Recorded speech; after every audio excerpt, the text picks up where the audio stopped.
Alright, today's video is based off of my practice, I guess, emplacement mine kit. I still haven't made a video on that, and eventually I will if I could make one that's short enough not to completely bore everybody, because there's a lot to go through in it. So I do also plan on doing each individual part of it on its own, just so each part could be shown. Anyways, this video comes from the fact that you always see videos from the Ukraine recently, and a bunch of other pictures in that of it showing that the Russians have been basically booby-trapping their anti-tank mines. And everyone's saying, oh, the bad Russians are doing this, doing that. Yes, they shouldn't be where they are. That I have no argument against, obviously. I'm not trying to be an apologist for them. I'm not trying to say anything for that. I'm just trying to give a basic understanding that everybody booby traps mines.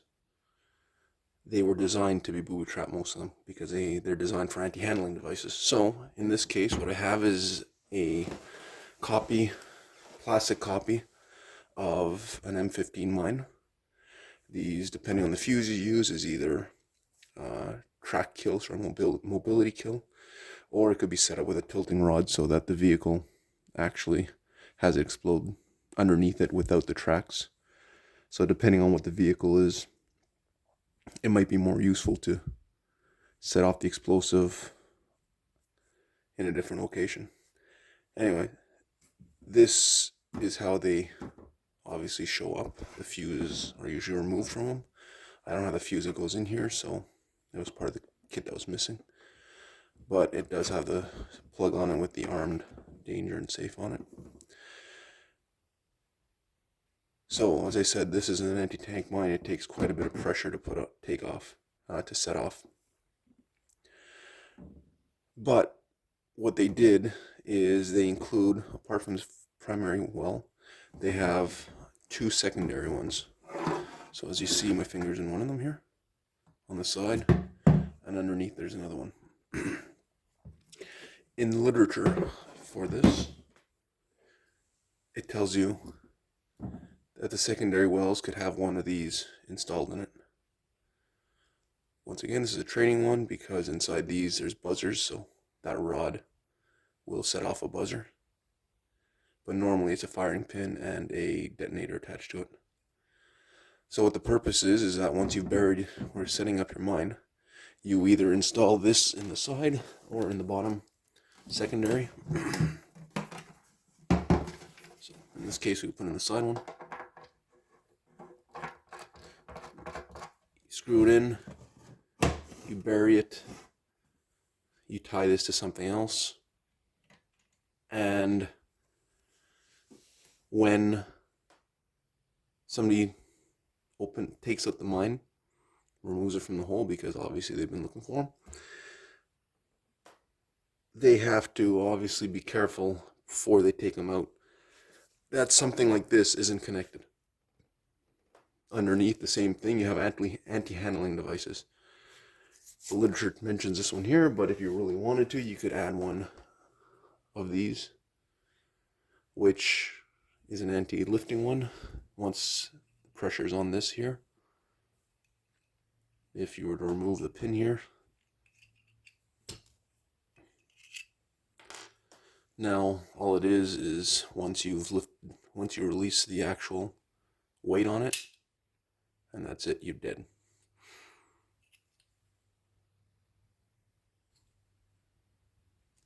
So mines, anti-tank mines, in the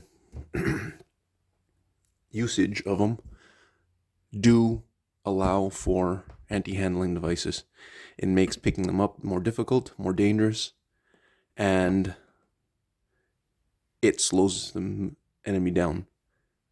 As I said, you pick one of these things up without checking for this, and it explodes, you don't have to worry about it anymore, and anyone near you might not have to worry about it anymore either. There's a lot of explosive in these things here compared to anti-personnel mines, so it's going to really piss off the people around you. The rest of this, like I said, you see these guys digging them out. Some of them are hitting with shovels and stuff, and they're screwing around. I assume either they know that they have nothing attached to them, or these are just the videos that get out because the people haven't blown up from doing such thing. Because, like I said, if you were to pull this thing out of the ground, once these things here are all removed, your safeties. So once you have no safety in it here, and this is tied off, as soon as you want to pull it, doesn't take very much to, that's it. You'd be dead. So the Russians, they might be bad people, but not bad because they're using anti-handling devices on their mines. They're bad for other reasons, what they're doing over there. But anti-handling devices have never not been a thing in mine warfare using on the anti-tank or anti-vehicular mines. Anti-personnel mines is a different story. I think the Americans and them specifically say not to booby-trap anti-personnel mines. And sometimes you will see them booby-trapped in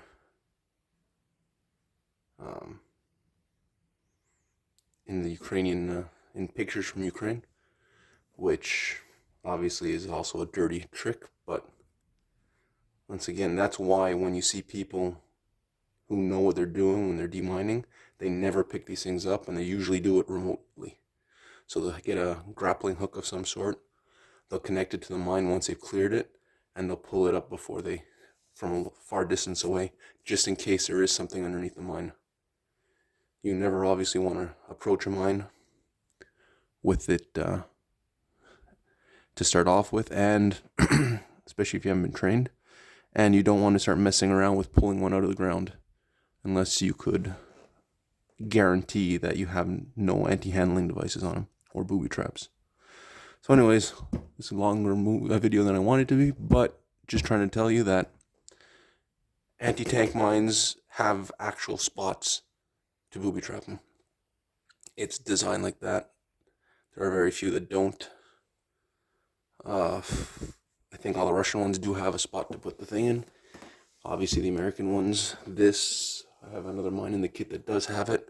There's a third mine that doesn't have it, but that's just because it's the M21 is a special mine in its own way. It's got its own EFP in it, if I'm not mistaken, for taking out tanks. So it's made a little differently for that. Anyways, I hope you found this interesting. I hope you guys realize that, yes, I'm not excusing the Russians for what they're doing over there, but booby trapping anti-tank mines is a thing. Anti-handling devices are a thing, and they've been used for such since at least the Second World War.